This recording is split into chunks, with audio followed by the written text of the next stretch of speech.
নারী জন্মসূত্রে কারোর কন্যা, ধর্মসূত্রে কারোর পত্নী, আর কর্মসূত্রে কারোর মা। আমাদের মনে এই ছবি আঁকা রয়েছে একজন নারীকে নিয়ে, তাই না? একটা অতুলনীয় ভূমিকা রয়েছে নারীদের আমাদের জীবনে, আর নারী ছাড়া আমরা কিছুই নই। কিন্তু অধিকার, সেখানে আমরা একটা ভুল করে বসি। যখন নারী একজন কন্যা থাকে, যখন সে জন্ম নেয়, তখন তার ওপর অধিকার থাকে তার পিতার।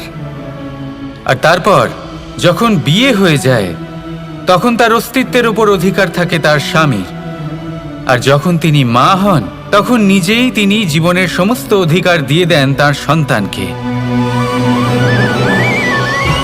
কিন্তু আমরা কি কখনো এটা ভেবেছি এই জীবন হলো তার নিজের? যে নারী সবার কল্যাণ করছেন, তার জীবনের অধিকারও তার কাছেই থাকা উচিত, তাই না? তার নিজের জীবনের সিদ্ধান্ত সে নিজেই নিতে পারেন, নিজেই নিজের ভাগ্যের রচয়িতা হতে পারেন।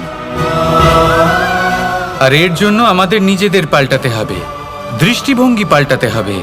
কারণ এই ধারণা সেটা আজ বা কালকের ব্যাপার নয়, এটা ঘটে চলেছে বহু বছর ধরে, আর চলতেই থাকবে যদি আমরা এটা না বদলাই।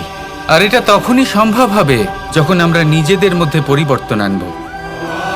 তাই আজকের পর থেকে, এই মুহূর্ত থেকে, কোনো নারীর ওপর অকারণ অধিকার স্থাপনের আগে সহস্রবার ভেবে দেখবেন। কারণ যখন নারী নিজের অধিকার কেড়ে নিতে বাধ্য হবেন, তখন শুধু এবং শুধুমাত্র বিনাশই ঘটবে। রাধা রাধা।